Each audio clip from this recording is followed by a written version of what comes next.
Argentinos, hoy es un día histórico para nuestro país.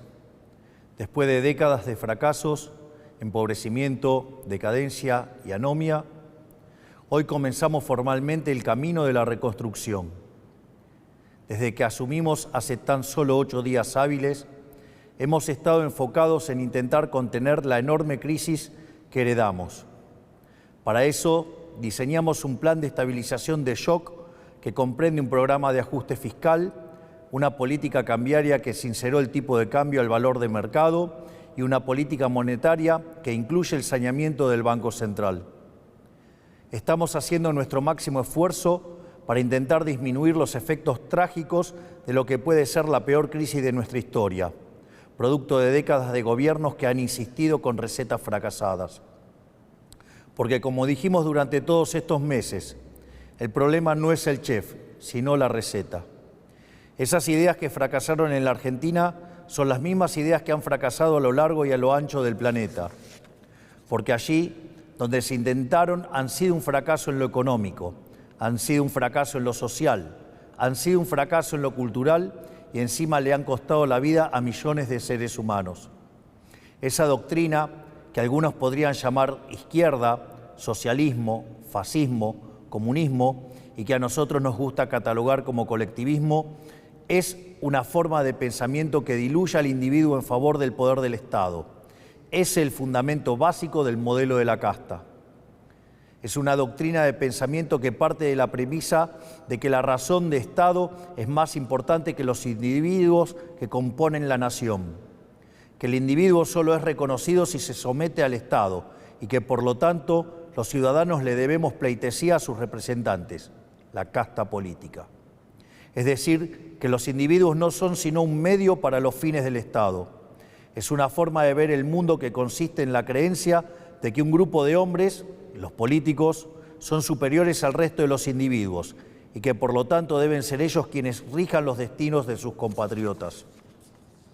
Una doctrina que parte de la idea de que un grupo de burócratas sentado en una oficina pueden planificar la vida de millones de seres humanos, considerando sus deseos, capacidades, preferencias y circunstancias.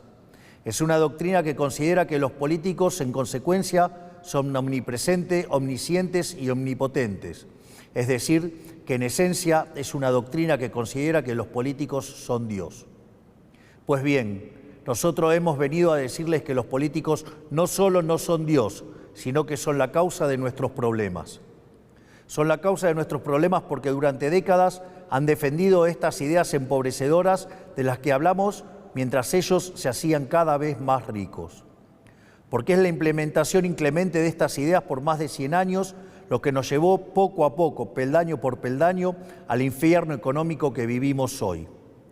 El proceso ha sido paulatino y en este camino nos hemos acostumbrado y tomado como normales intromisiones estatales que son la causa de nuestros problemas. El saldo es el país que recibimos, la peor herencia de la historia, un país con déficit consolidado de 15% del PBI, donde 5% del déficit es del Tesoro y 10% del Banco Central. Un país que gasta tanto que no le alcanza para pagarlo ni siquiera con la presión impositiva en blanco más alta del mundo. Un país sin reservas en el Banco Central y con su confianza crediticia destruida. Un país que ha emitido dinero por 20 puntos del PBI para financiar ese gasto público y que ahora, producto de esa emisión desenfrenada, enfrenta su peor crisis inflacionaria en 40 años. Un país que iba camino a estrellarse contra una inflación anual del 15.000% y que requiere un cambio de rumbo urgente para evitar el desastre. Ese cambio comienza hoy.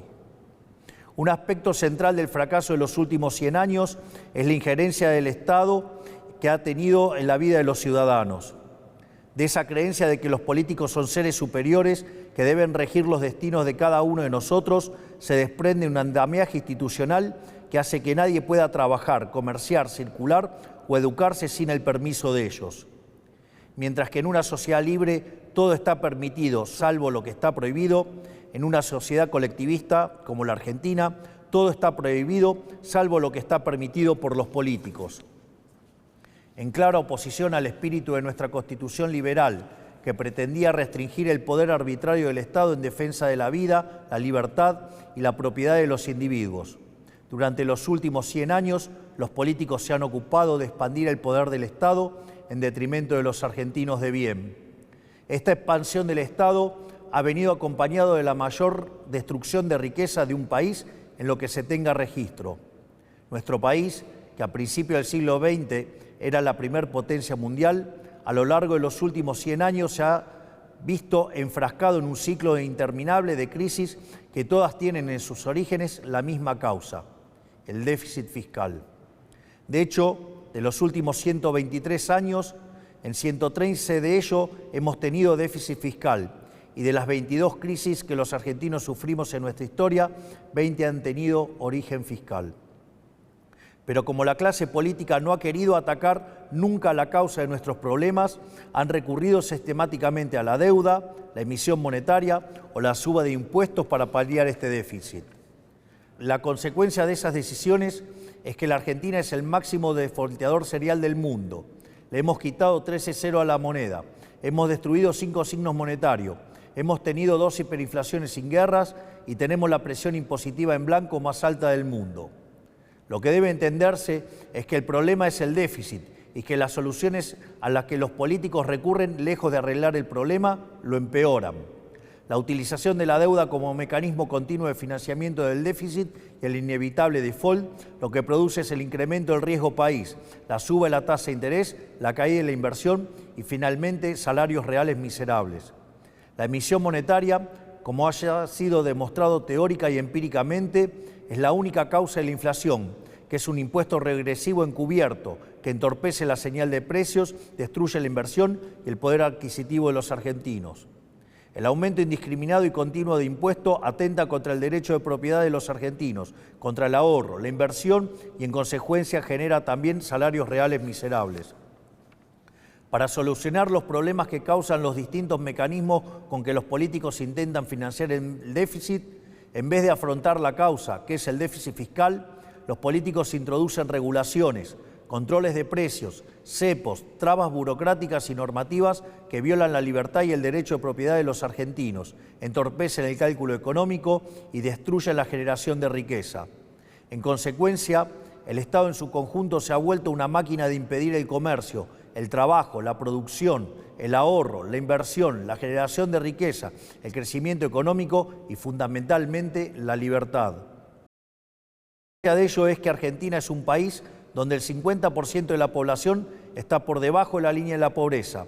Más de 10% de la población es indigente en un país que produce alimentos para 400 millones de seres humanos, con una presión impositiva sobre el sector agropecuario del 70%, el Estado se queda con el alimento de 280 millones de seres humanos y hay 5 millones de argentinos que no les alcanza para comer. El empleo privado está estancado en 6 millones de puestos de trabajo desde hace más de una década. El PBI per cápita es 15% inferior al del 2011. Un tercio de los trabajadores formales son pobres. Tenemos una tasa de desempleo baja, pero que se explica con empleo precario y salarios reales miserables. Y 6 de cada 10 chicos entre 0 y 14 años son pobres. Quiero detenerme un segundo en esta cifra que acaban de escuchar. 6 de cada 10 chicos de entre 0 y 14 años son pobres. Esa es la tragedia que estamos viviendo, producto de un modelo político y económico que atenta contra la libertad. Nada es más importante que revertir esa tendencia trágica que hipoteca nuestro futuro y por eso nuestro foco en la importancia del capital humano como motor del crecimiento económico. Pues bien, hoy damos el primer paso para terminar con el modelo de la decadencia. En el día de hoy he firmado un decreto de necesidad y urgencia para comenzar a destrabar este andamiaje jurídico e institucional opresor que ha destruido nuestro país. Como nuestro modelo económico, a diferencia de todo lo que se ha hecho en los últimos 100 años, ataca el déficit, que es la causa de nuestros problemas y no las consecuencias del mismo, podemos comenzar hoy a destrabar todas estas regulaciones que pretenden aportar soluciones pero solo generan problemas. El decreto de necesidad y urgencia que estamos presentando hoy tiene por fin comenzar el proceso de regulación económica que la Argentina tanto necesita para poder comenzar a crecer. Entre muchas reformas, el decreto incluye: 1. Derogación de la ley de alquileres para que el mercado inmobiliario vuelva a funcionar sin problemas y alquilar no sea una odisea. 2. Derogación de la ley de abastecimiento para que el Estado nunca más atente contra el derecho de propiedad de los individuos. 3. Derogación de la ley de góndolas para que el Estado deje de entrometerse en las decisiones de los comerciantes argentinos. 4. Derogación de la ley del compre nacional que solo beneficia a determinados actores del poder. 5. Derogación del Observatorio de Precios del Ministerio de Economía para evitar la persecución de las empresas. 6. Derogación de la ley de promoción industrial. 7. Derogación de la ley de promoción comercial. 8. Derogación de la normativa que impide la privatización de las empresas públicas. 9. Derogación del régimen de sociedades del Estado. 10. Transformación de todas las empresas del Estado en sociedades anónimas para su posterior privatización. 11. Modernización del régimen laboral para facilitar el proceso de generación de empleo genuino. 12. Reforma del Código Aduanero para facilitar el comercio internacional. Desde el día de hoy queda prohibido prohibir las exportaciones. 13. Derogación de la ley de tierras para promover las inversiones. 14. Modificación de la ley de fuego. 15. Derogación de las obligaciones de los ingenios azucareros tienen en materia de producción azucarera. 16. Liberación del régimen jurídico aplicable al sector vitivinícola.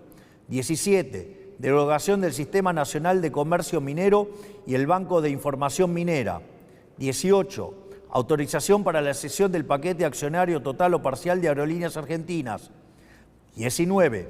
Implementación de la política de cielos abiertos. 20. Modificación del Código Civil y Comercial para reforzar el principio de libertad contractual entre las partes. 21. Modificación del Código Civil y Comercial para garantizar que las obligaciones contraídas en moneda extranjera deban ser canceladas en la moneda pactada. 22. Modificación del marco de regulación de la medicina prepaga y las obras sociales. 23. Eliminación de las restricciones de precios a la industria prepaga. 24. Incorporación de las empresas de medicina prepaga al régimen de obras sociales. 25. Restablecimiento de la receta electrónica para agilizar el servicio y minimizar costos. 26. Modificaciones al régimen de empresas farmacéuticas para fomentar la competencia y reducir costos. 27. Modificación de la ley de sociedades para que los clubes de fútbol puedan convertirse en sociedades anónimas si así lo quisieran. 28. Desregulación de los servicios de Internet satelital para permitir el ingreso de empresas como Starlink. 29. Desregulación del sector turístico, eliminando el monopolio de las agencias de turismo. 30. Incorporación de herramientas digitales para trámites de los registros automotores. Estas reformas, de las cuales solo he mencionado 30 de las más de 300 incluidas, son algunas de las reformas que están contempladas en el decreto de necesidad y urgencia que firmamos hoy. El objetivo es comenzar el camino de reconstrucción de nuestro país, devolverle la libertad y la autonomía a los individuos y empezar a desarmar la enorme cantidad de regulaciones que han impedido, entorpecido y detenido el crecimiento económico en nuestro país. Pero este solo es el primer paso. En los próximos días llamaremos a sesiones extraordinarias del Congreso Nacional y enviaremos un paquete de leyes pidiéndole al Congreso la colaboración para avanzar en este proceso de cambio que la sociedad eligió en un contexto de crisis que requiere acción inmediata. Los diputados y senadores de la Nación enfrentarán la responsabilidad histórica de elegir entre ser parte de este cambio o obstruir el proyecto de reformas más ambiciosa de los últimos 40 años para poder lograr finalmente poner en marcha las fuerzas productivas de los argentinos y comenzar a transitar el camino para volver a ser una potencia mundial. Confío en que nuestros representantes defenderán los intereses de los argentinos y no los de la casta que se han beneficiado durante décadas de este sistema empobrecedor. Si avanzamos en este camino y lo hacemos con decisión y contundencia, estoy seguro que nuestro país volverá a la senda de crecimiento y el progreso que alguna vez supimos transitar. Por lo tanto, quiero darles las gracias, que Dios bendiga a los argentinos y que las fuerzas del cielo nos acompañen. Muchas gracias.